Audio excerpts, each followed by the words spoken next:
Hey, what's up guys, the Strong Boys 19 here. It is time for me to do my top 10 favourite albums of 2015. Now, before I jump right into it, I have 12 honourable mentions, so this is not going to be a top 15 or 20 albums of the year. These are the albums that are enjoyable, good albums, but they just did not quite make it into my top 10 favourites. So here they are: Bullet for My Valentine, Venom; Slayer, Repentless; Bob Dylan, Shadows in the Night; Death Grips, The Powers That Be; Fear Factory, Genesis; The Prodigy, The Day Is My Enemy; Sun, Canon; Nile, What Should Not Be Unearthed; Cold Chamber, Rivals; Soilwork, The Ride Majestic; Ectomorph Aggressor; and David Gilmour, Rattle That Lock. So those are the honourable mentions, so let's just jump right into my favourite albums of the year. Number 10, Ghost, Meliora. Meliora was a very big surprise. I am very pleased with this album, and it is obviously a different album to Infested Suman, which dropped 2 years ago, and I find that album to be enjoyable, but Opus Eponymous will never be beaten by any means. So Meliora has some of their best tracks in my opinion, and the music is quite doomy at points, and it gets softer by a couple of tracks. The vocals are really good. Great clean vocals, and the musicianship is still top notch.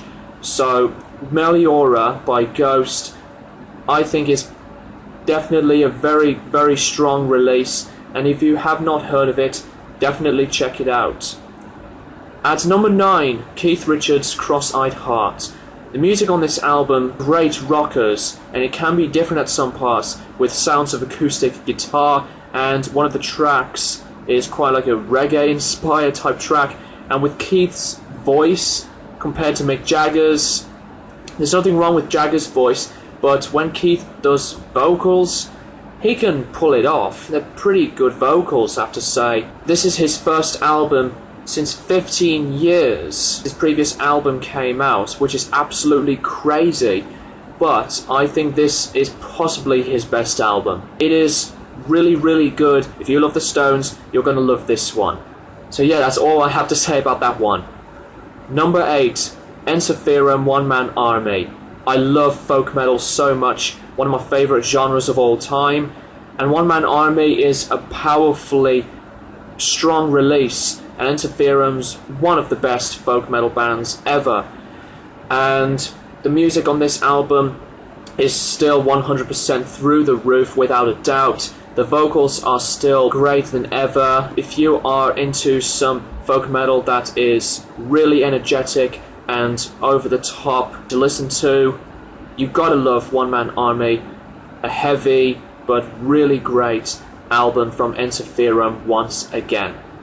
At number 7, Bob Dylan, The Cutting Edge Bootleg Series Volume 12. However, I will prefer the Bootleg Series Volume 11 of the newer Basement Tapes release a bit more than this, but this is an interesting listen. Just a bunch of outtakes and alternate takes from the recording sessions from the greatest electric trilogy ever in my opinion, from Bringing It All Back Home, Highway 61 Revisited, and Blonde on Blonde.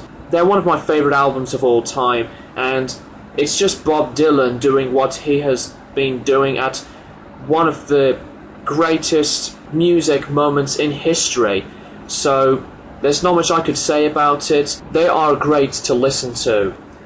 At number 6, Napalm Death, Apex Predator Easy Meat. I think this is a better album than Utilitarian. Although Utilitarian is a really good album, but I find that this album is better in terms of sound-wise and how the material went on from beginning to end. It is quite more darker at some points, and the music is pretty much like the typical signature sound from their grindcore, brutal metal sound. The vocals are just still fantastic, and the musicianship is very good, and it's just Napalm Death doing what they've done for more than 20 plus years. So this is, I'd say, one of their best albums. Apex Predator, Easy Meat, another brilliant release. And now we're into the top 5, guys. So here they are. Number 5, Korpiklaani Noita, another folk metal band, and they are my favourite band in the genre alone. I think this is a stronger follow-up to Manala, which dropped in 2012, 3 years ago, and it's just nothing really that big of variety. It is quite different at some points, but it's not way too much. But it's just Korpiklaani doing their signature sound, and with a lot of their songs that are catchy and also memorable and easy to listen to. So I do love Korpiklaani so much, and Noita is another really great release. And if I have to pick my favourite album from them so far, I think it could possibly be Karkalo as my favourite Korpiklaani album so far, but Noita, another really great release. Number 4, this has to be one of the very best of the year. Lamb of God, Sturm und Drang. What an album this is. It's near perfect. This is a much better album than Resolution, which I enjoyed a lot, but I think this completely explodes it out of the way. Randy Blythe's vocals still kicks ass to this day, just so in your face and over the top with the growls and the screams, and the songs themselves are just explosive and still aggressive to this day. And you know, Lamb of God, since they've returned after Randy Blythe's case from manslaughter, which we all know about, but Randy Blythe can still do his vocals very, very well, and with some really good, interesting lyricism throughout these tracks as well. So, Sturm und Drang by Lamb of God, fantastic album. Number 3, Neil Young, The Monsanto Years, with The Promise of the Real. I know this is a very controversial album, not many people dig it, but I think this is one of his best albums. It does remind me of Crazy Horse a lot, and I don't know, there's something about this album that I just love a lot, since to me it's a near perfect album from Neil, and I think this is his best album since Psychedelic Pill.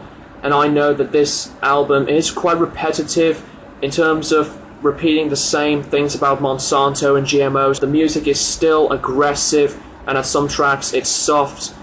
There are some points where Neil strains his voice a little bit. He has been aging really well, and he's one of my favourite rock musicians of all time. But I just find that a lot of these tracks on here are either deep and just downright menacing. So, The Monsanto Years, a heavy concept on Monsanto. The Monsanto Years by Neil Young and Promise of the Real. I really, really enjoyed that one a lot. Number 2, Death Heaven, New Bermuda. I think this is a better album than Sunbather, but Sunbather is really great. But there's something about this album that I just find more better, just a little bit more. But yeah, songwriting is even more deeper, and the vocals are so great, and it has one of the best produced sounds, from the drums to the guitar sound, and the softer moments are just beautiful, and the aggression never fades away from this band. Just 5 tracks, 40 plus minutes, so damn good, and I just really do love what they've been doing throughout this album. Chaotic and also just haunting to listen to, absolutely incredible. Now we've come to number 1, my favourite album of 2015, Iron Maiden, The Book of Souls. It really is no surprise, and it had to be my favourite album of 2015, and this is their best album since Brave New World, in my opinion. I think this is their new near perfect album, like Brave New World. This has some of their best songwriting ever. Bruce Dickinson's vocals are still through the roof, amazing vocals, and the musicianship is still 100% completely fascinating. Just can't go anything wrong with Iron Maiden with their signature sound. and this has some of their best tracks they've ever done, their strongest album in years, so I just instantly have been loving this album a lot, and I just could not stop praising this album so much. So yeah, The Book of Souls by Iron Maiden is my favourite album of 2015. So it is their longest album as well. It's 2 discs, but it is worth a great listen from beginning to end. So that is it, guys. That's my top 10 favourite albums of 2015 with the honourable mentions. Let me know what you guys think of these albums in the comments. Thank you guys for watching, and I will see you guys next time.